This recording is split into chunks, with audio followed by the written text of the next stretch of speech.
Hello everyone, I'd like to introduce NDP MP candidate Cheryl Hardcastle. Hello Cheryl. Good to talk to you guys tonight. Yeah, It's thank you. great. It's really great to hear Mike speaking as well and talking about, so many of these issues that we have that we face in the disability struggle. They're nonpartisan.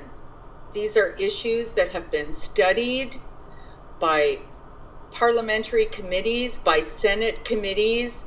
The research has been done. There's a variety of research that's been done on basic income. All kinds of good academic work has already been done, and the groundwork has been laid.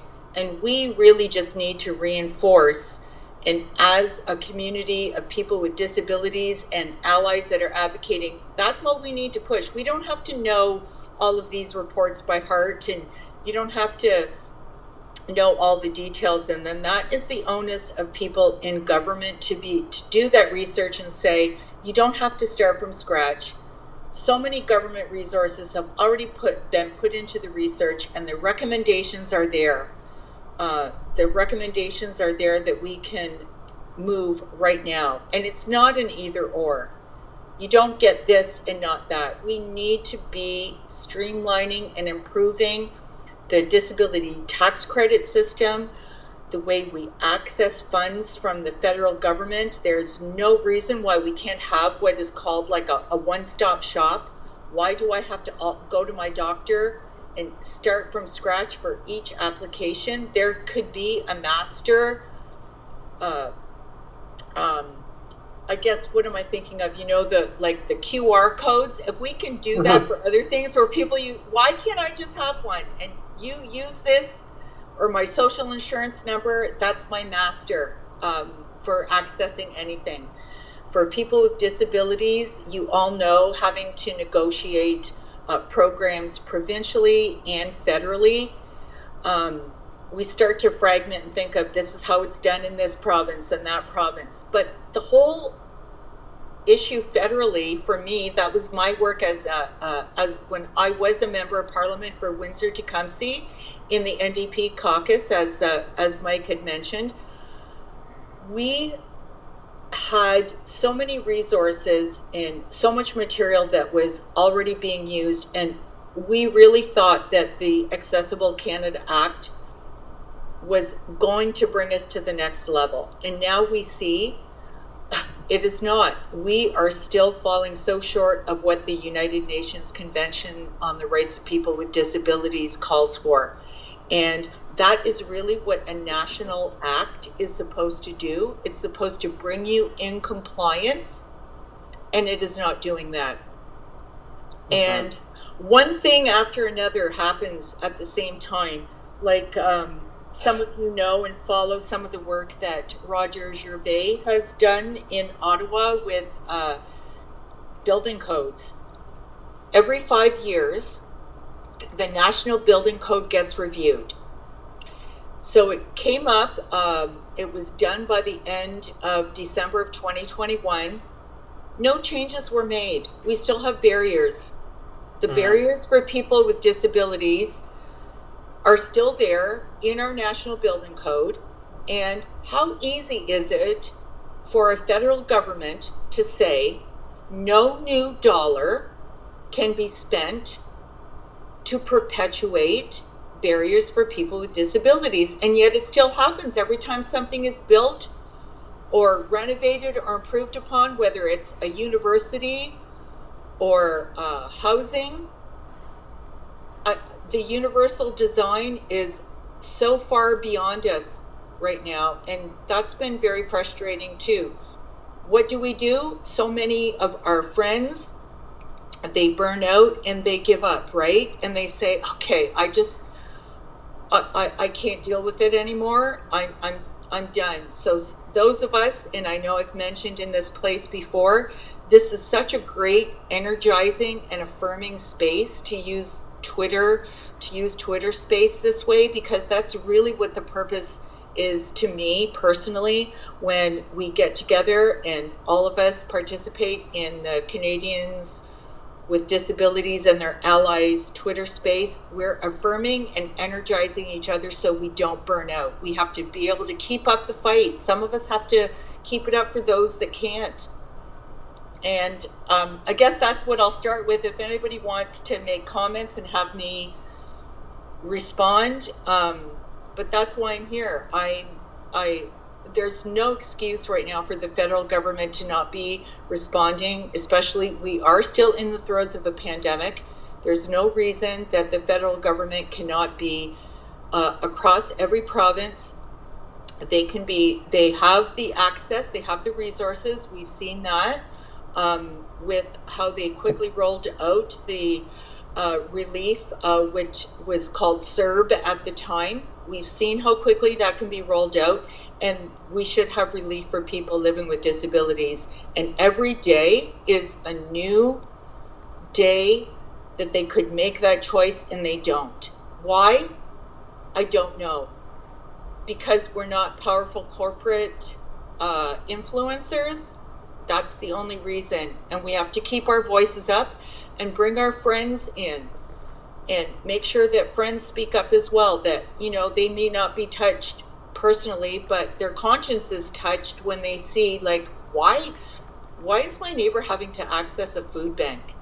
Mm-hmm. And understanding the limits of food banks too. Like, do you know, I know you guys do, a few people here I communicate with separately. We have a good online relationship, I would say, and I'm smiling now as I look at you, Joni.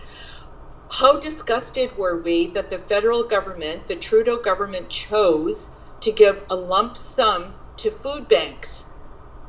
That was their response to helping people with disabilities. Here, we'll give this money to food banks. It just shows you how far removed they are from reality.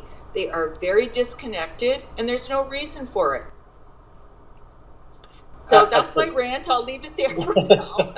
No, it's all perfectly good, Cheryl. I'll start off really quick, and then I'm going to hand it over to Joni, and then we'll continue on down the line. I just want to echo about food banks, about the government's priority, and where they should be streamlining the money to. They should be going to the individual because they know best on how to access the services and the basic necessities that they need that the food bank doesn't offer. It's either an accessibility issue for many or the food insecurity. It's just not the right special diet that people with disabilities need or may not need, right? I know that there Absolutely. I know that there are some small ones. I had a gentleman that I was in communication with. His name is Roger. He was on there. I don't know if you saw it when you came in. Pinky Pony. He likes food banks to a point, and I don't want to speak for the gentleman, but he wants to get his word out there on it. And I don't know if he was shy in asking it, because I know he wanted to ask a question. So I will ask it. I'll mention it for him. Yeah. He likes food banks, but only individual ones like soup kitchens, or, you know, ones where people, you know, they have that option of going to. And I said, okay, but people shouldn't have to make that choice. Like, if it should be an option, it shouldn't be mandatory. And that's where there has been a misconception for him. I guess people maybe took him the wrong way on it. And I said, there's nothing wrong. We're all in this together, where we're learning from each other on different things. But big corporation food banks, no, they don't need to be there. They're giving charity, they're giving money by charities, right? And I totally echo what you're saying on that one. The other issue that I'm hearing is, and of course, Mike Morris, he covered all the topic on it, so I don't really need to go into all that. It's a lot of people are just so confused on the money part. Well, you know, the cost of living. I mean, as we know, inflation has driven prices right beyond through the roof. Like $1.94.9 for gas here. Yeah. You know, it's just beyond, and it's going to go up to $2 in some areas. But anyway, I guess the long story short on it all is, I think it's just people want to know that there is light at the end of the tunnel, and I tell them, yeah, that's why we're going to keep on fighting, and we're going to keep advocating going forward, and that's all we Yes. can do. And having our allies and having MPs Yeah. and candidates. I heard that Absolutely. you're yeah, we're all in this in the same. Well, maybe not all in the same boat, but we're all intertwined with each other, shall we Yeah. say? And Yeah. that is so important going forward. Yeah. Um, so that's my rant too. Yeah. Good. um, Well, so I yeah. just want to say that in some places, and this is the thing, we have a vast country. Every province has a different regulatory environment, Mhm. and every community has a different regulatory environment as well. In some communities, you cannot access a food bank more than once a month. Yeah, that's right. You have Yeah. to, and you have to really be connected in your community. You have to spend a lot of energy finding somewhere to help you. It's very frustrating. I know Joni can speak to that too. Mhm. You can only access, like, there are limits to it. And then what the things that you need are not covered, or you're not allowed to get until next month now. Like, there are limits to it. So I hesitate when I comment on food banks as well, because they do a great job. You're right. There's wonderful, warm-hearted volunteers. There are Mhm. people that donate to food banks, but those people are believing that it is alleviating all the suffering, and it isn't. That it is not alleviating all of it. It is just the tip of the iceberg. And we have a systemic problem when someone cannot afford food for the month after they've paid their rent. Come on. Once you've Oh, paid your, like, rental, affordable housing, it gets into these whole other issues. And I think that's what's overwhelming for newcomers to advocacy for disabilities. There's so much. Where do I go? Where do I focus my energy? And the thing is, we've got to keep the human rights, keep that UN convention on the rights of people with disabilities at the forefront, and underneath all of that are these layers. So when it's a provincial election, that's where we focus. So all of us need do your homework, find out what's going on in your province, get your friends and allies to find out. Like, for instance, in Ontario, it's for a single person on disabilities, it's $1,169 a month. That is unacceptable. In a provincial election, that's where we put the pressure. Unfortunately, we did have this national building code review. We tried to put the pressure, but it's got to be political, man. Like, it boils down to that, right? I find it, and I've always found it so immensely valuable to me to make personal connections and have personal stories shared with me that really, really helped me in someone who is used to looking at policy language to put the human element in it, you know? oh, yeah, and the thing is having more people with more knowledge on different policies, on lived experiences. I mean, it makes a huge difference on just and listening to people, like connecting, networking with people, and learning from everybody. It's huge, and that's the way that we're going to succeed going forward. And intertwining everything together. Yeah.